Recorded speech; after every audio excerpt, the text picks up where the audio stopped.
Natural colour अच्छा लगता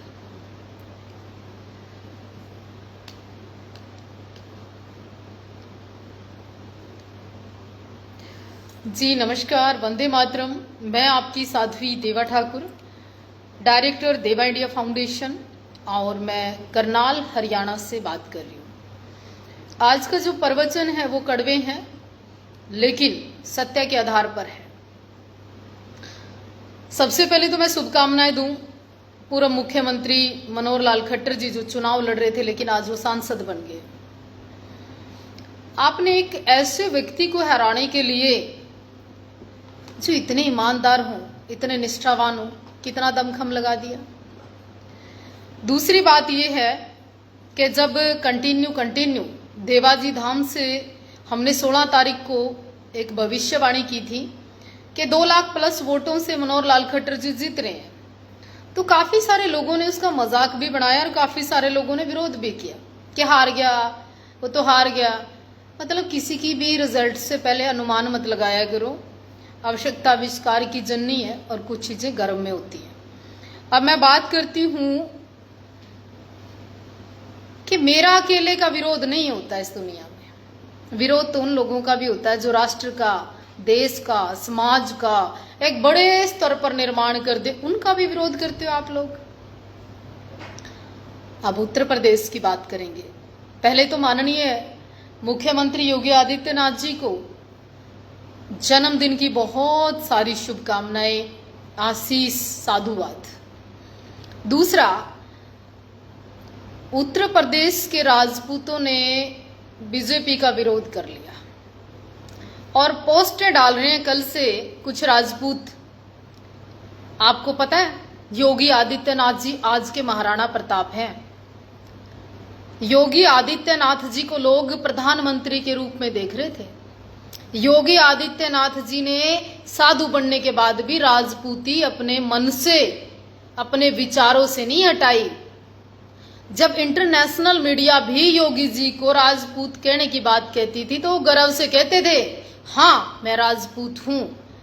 उस योगी को हराने के लिए, उस योगी को नीचा दिखाने के लिए, उस सम्मान को ठेस पहुंचाने के लिए कुछ राजपूतों ने और कुछ यूपी के राजपूतों ने विरोध किया।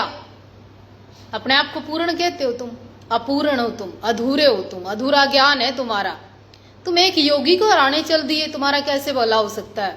तुम्हारा भला परमात्मा भी नहीं कर सकता, क्योंकि योगी जी राजनीति में रहे, योगी जी मठ में रहे, योगी जी धूणे पे रहे, योगी जी कहीं भी रहे, वो योगी हैं। क्योंकि योग, राज्य, महाराज वो पीछे से विरासत में लिखवा के आए हैं, ऊपर से परमात्मा ने उनको भेजा है। लेकिन तुम लोगों ने क्या किया उनके साथ? शर्म करना, डूब के मर जाओ। और एक और बात बताऊं, जिस मां भवानी की कसम खा के तुम बीजेपी का विरोध कर रहे थे ना, उस मां भवानी को साक्षी मान के अपने हृदय को देखो। अरे एक यादव को जिताने के लिए पूरा प्रयास कर रहे हैं। मुस्लिम हैदराबाद में एक मुस्लिम को जिताने के लिए पूरा प्रयास कर दिया। गुज्जर समाज, अतुल गुज्जर को जिताने के लिए, हिंदुत्व की बात करने के लिए पूरा समाज इकट्ठा होके उनका अतुल जी को जिता दिया। और तुम किसको हरा रहे हो पता है? तुम अपने आप को हरा रहे हो। जिस पार्टी ने तुम्हें सम्मान दिया, जिस पार्टी ने राजनाथ जी को कितने बड़ी जिम्मेवारी सुरक्षा की दी, जिस राजपुताने के अंदर योगी जी कहते थे हाँ मैं ठाकुर हूं, इसमें कोई बुराई नहीं, उस योगी जी की कुर्सी पे तुम प्रहार कर रहे हो। जिन्होंने राम मंदिर की बात ही नहीं, तुम्हारे भगवान राम को स्थापित करने के लिए अपना खून पसीना लगा दिया, उस अयोध्या की जगह को, सीट को तुम्हें मतलब विकास अच्छा नहीं लगा? तुम्हें भगवे की बात अच्छी नहीं लगी? तुम्हें सनातन की बात अच्छी नहीं लगी? तुम्हें वहां अधिकार अच्छा नहीं लगा? तुम्हें वहां पूरे विश्व में श्री राम हुआ अच्छा नहीं लगा?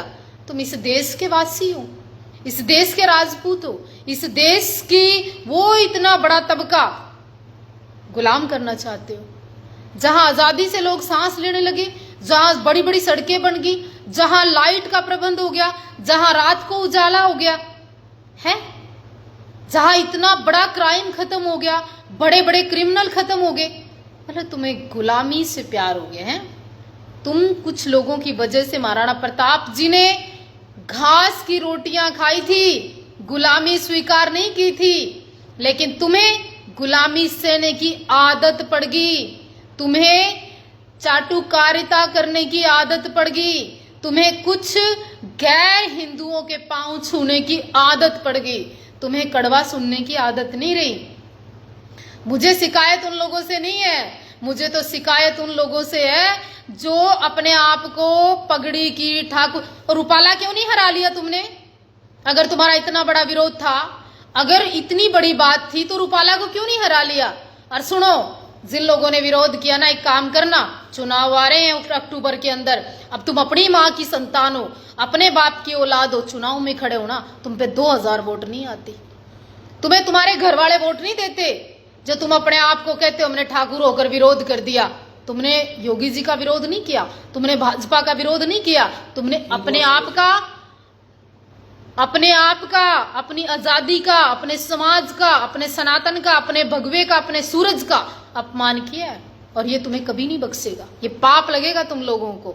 और रही अब बात करोगे, आप तो बीजेपी की बात कर रहे हो, आप तो मोदी जी की बात कर रहे हो ना, मैं सनातन की बात कर रही हूँ, मैं इंसानियत की बात कर रही हूँ, मैं उस।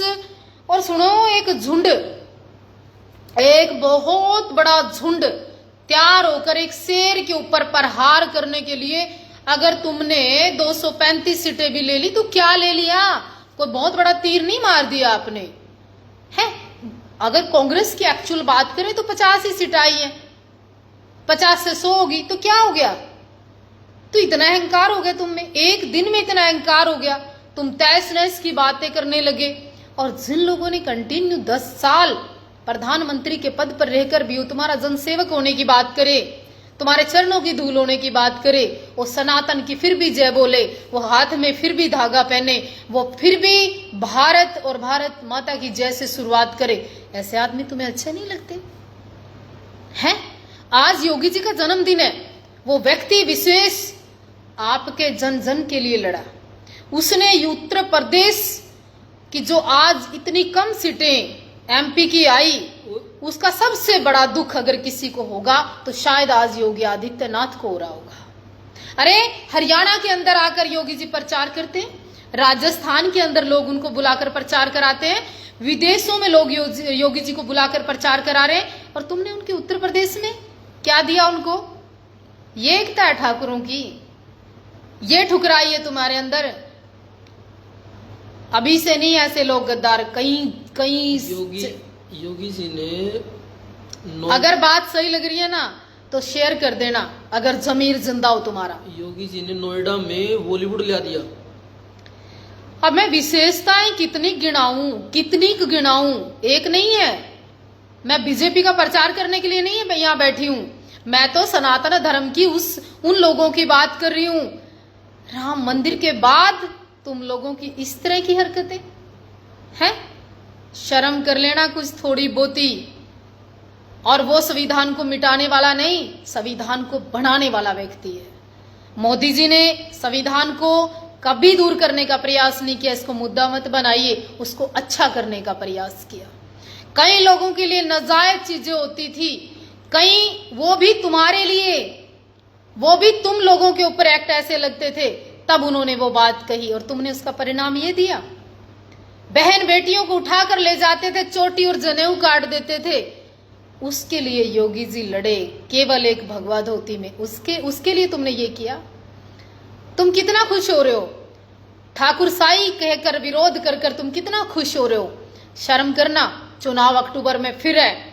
अगर तुम्हारा वो हिंदू, तुम्हारा वो जमीर, तुम्हारी वो इंसानियत, वो सनातन धर्म, वो राम मंदिर अगर तुम्हें याद आ जाए, कटती गाय अगर तुम्हें याद आ जाए, और फिर वो ध्वजा लहराई हुई याद आ जाए, सोमनाथ मंदिर की बात तुम्हें याद आ जाए, तो तुम एक काम करना। अब हरियाणा की बात कर लेती हूं मैं, फिर चुनाव आ रहा है, कई ऐसी जगह है तुम्हारी, उनको खोना मत, सारी सीटें वापस करके देना। उत्साह के साथ। खैर, मैं आज इतने ही शब्दों के साथ एक बात कहूंगी कि आज के महाराणा प्रताप अगर कोई है तो वो योगी आदित्यनाथ जी हैं। और उनका क्या है, वो तो एक योगी हैं, कोई फर्क नहीं पड़ता। और वो योगी रहेंगे जब तक जिएंगे, वो महाराज रहेंगे जब तक जिएंगे। लेकिन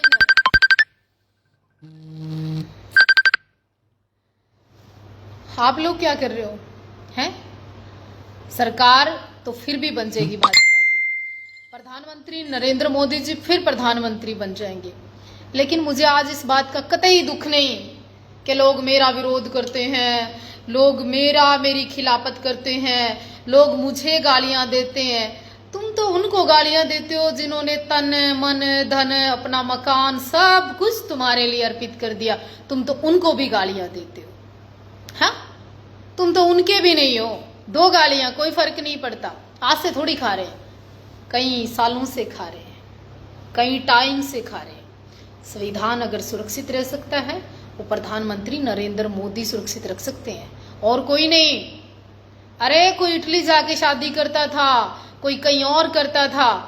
मतलब जिन्होंने सनातन के टुकड़े टुकड़े कर दिए, जिन्होंने ब्राह्मण का पूरी तरह से कत्लेआम कर दिया था, आज उस समाज की बात करने वाले लोगों की बात कर रही हूं मैं। और ठाकुरों, बीजेपी ने जो तुम्हारा भला किया ना तुम्हारा कोई कर सकता, ना किसी ने किया, और ना कोई इन फ्यूचर कर सकता। याद रखना, जिसको मेरा लाइव सही लगता है वो शेयर करें, और जिसको मेरे विचार सही नहीं लगते वो छोड़ सकते हैं। पर अगर तुम अमर्यादित बोलोगे तो अमर्यादित सुनने का साहस भी रखना। हम भगत सिंह के फैन हैं, गांधीवादी नहीं है। याद रखिए इस बात को। जय हिंद, वंदे मातरम।